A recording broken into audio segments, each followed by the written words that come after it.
Hey, welcome back. In this section, I'm going to go through the procedure for performing optimization. The types of problems we're going to look at are very artificial. They're problems that are constructed using a function or a functional expression to represent quantities of interest.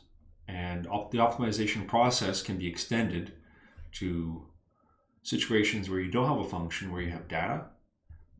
The methods look very different than the methods we're going to learn here, but the concept and the big picture idea is the same. There's certain features of a maxima and certain features of a minima that are consistent whether you're talking about functions or whether you're talking about data. And all algorithms that are used to do optimization are algorithms that look for these types of features. The general strategy that we'll use for these fairly artificial problems is we'll try to first mathematize the question, mathematize the problem, construct formulas, construct variables, give things labels. After kind of mathematizing things and figuring out how do we represent the various ideas with labels, we want to create a function that we can maximize or a function that we can minimize. Sometimes this part is very easy, sometimes this part is very hard. Depends on the question. Once we have that function, that's where it becomes mechanical. We look for the max and min of that function. Sometimes it's a global max and a global min if we have a defined domain. Sometimes the domain's not defined, but we can define it through the problem itself by thinking about the context. For example, if the question is asking us to maximize, let's say, height, you would not accept a negative value. Or if it said minimize a mass, you would not accept a negative value for that either. You might have questions in business optimization where you would want to make sure that, let's say, a revenue corresponded to a positive quantity, non-negative quantity. So there's various considerations you have to keep in mind when you're solving questions like this, when you're solving problems in an applied optimization context. So you perform the optimization process, you find the absolute max, absolute min, and then make sure you actually answered what the question is after. If you're looking for a max, make sure it's a max. Just because you find a critical point doesn't mean it's a maximum. You might have found a minimum.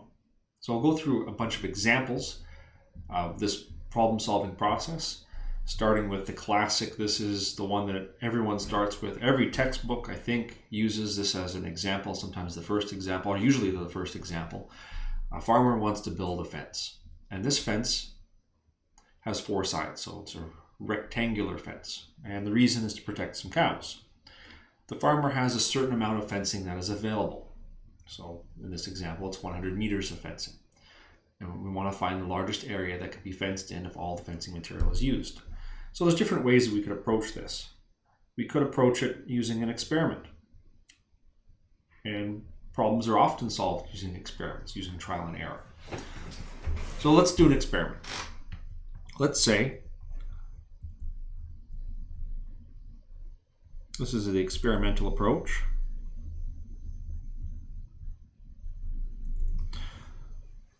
I'm going to draw a picture. There's my fence.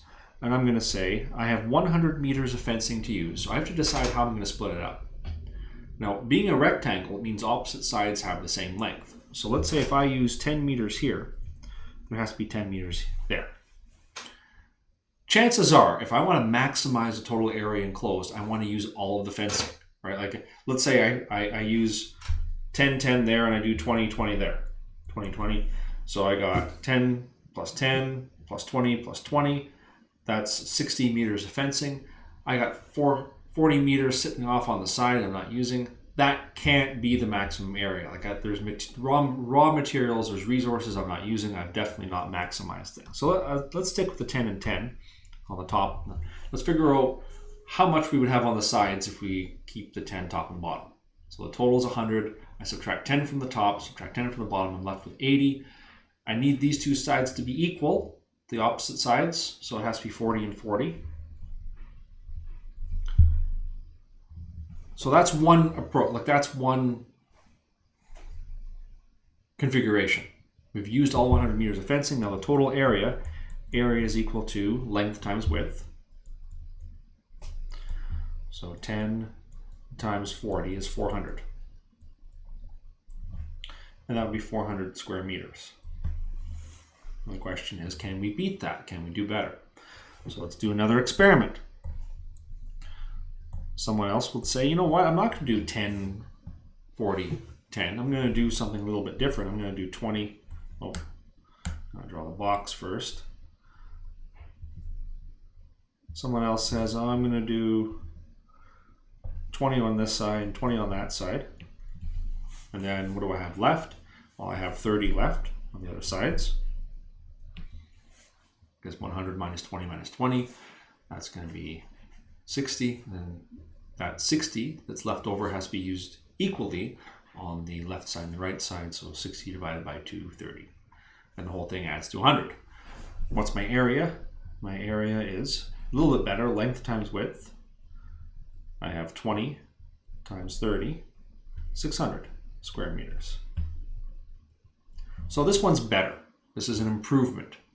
But can we do better? Someone else says, what if we make them all the same? What if we split it equally? Make them all 25. What's going to happen?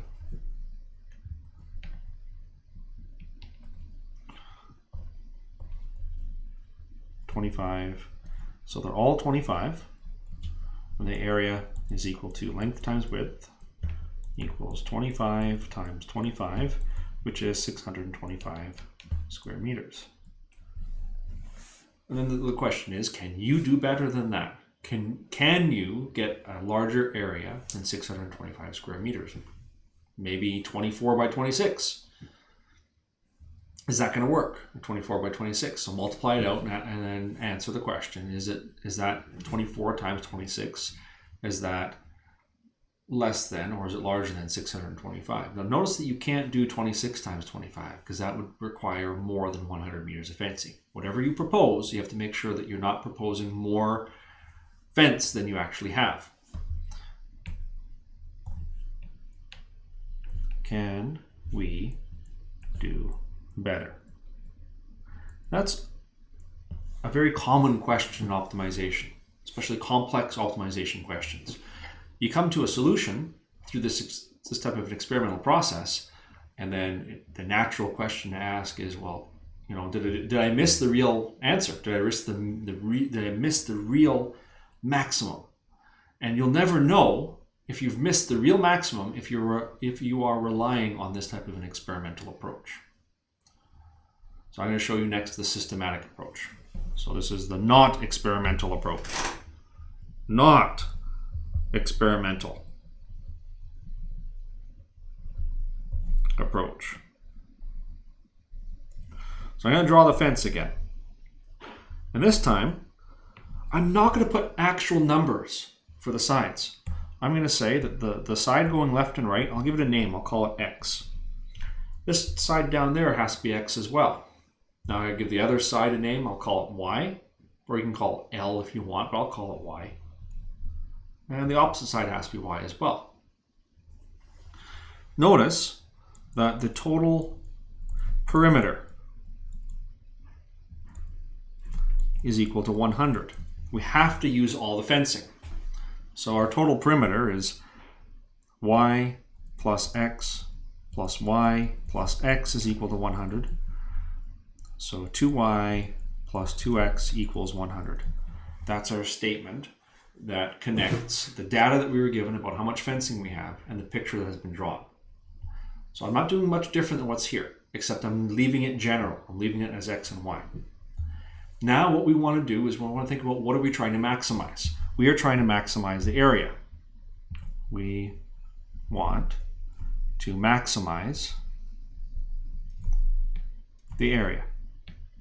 What is the area? Well, the area is length times width. Area is equal to length times width, which is equal to X times Y. Now, if this was a function of X, so if this was A of X, what we would do is we would take the derivative, set the derivative equal to 0, look for our critical numbers, and then determine if those critical numbers correspond to the local max or local min. But this function is not just a function of x, it's a function of x and y. So what do we have to do? Well, we have to rewrite this in terms of just one variable, rewrite it just in terms of x. So we're going to rewrite this in terms of x using the relationship we have up above, the connection between x and y. That if we add 2x plus 2y, we're going to use all the fencing, we'll get 100. What I'll do is I'll rearrange. I'm going to isolate for y. I'm isolating for y because I want to replace y inside that area expression.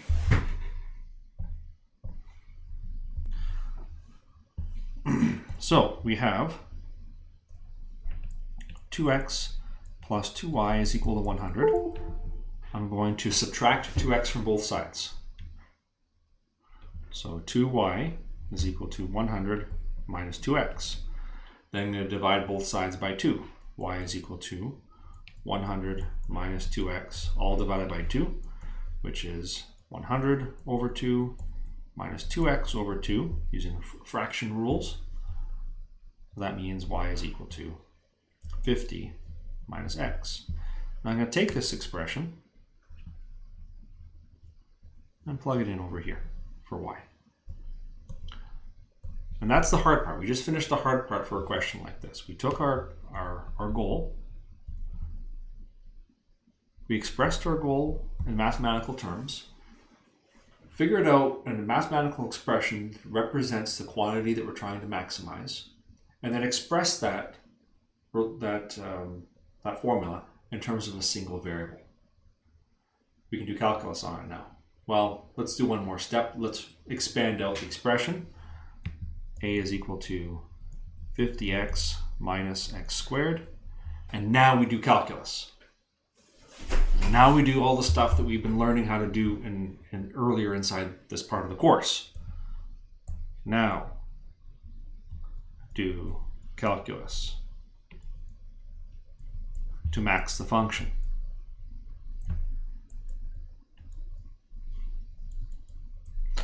So we're going to take the derivative. A prime is equal to 50 minus 2x. We're looking for a local or global max. So I'm going to set the derivative equal to 0. 0 is equal to 50 minus 2x. I'm going to add 2x to both sides. 2x is equal to 50, and that means x is equal to 25.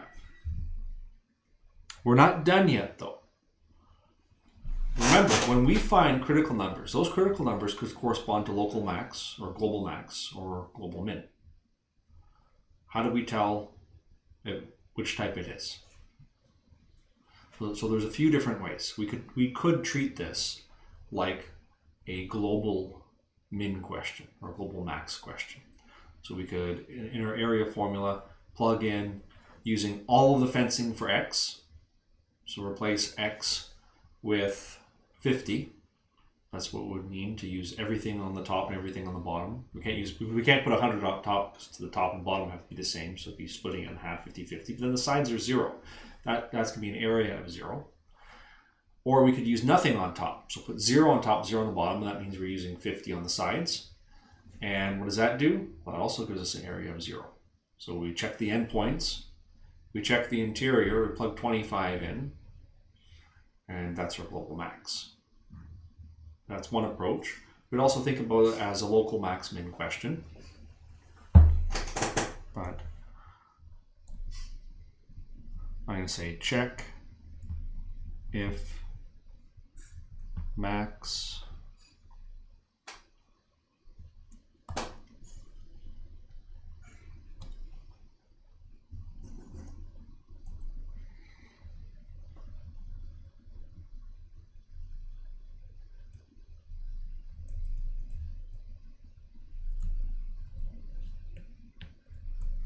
So we're going to check if it's a max or a min.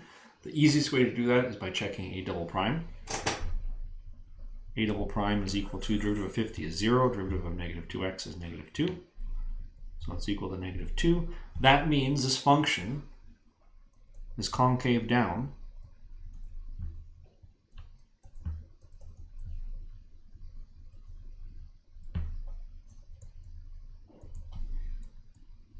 for all x. Now you think about your combo test. Combo test says that x equals 25 is a max.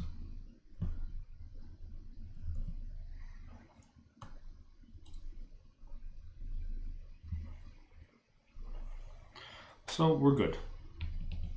Max area if x equals 25, y equals 50 minus x equals 25 as well. So that's how you maximize the area. And that's our final answer.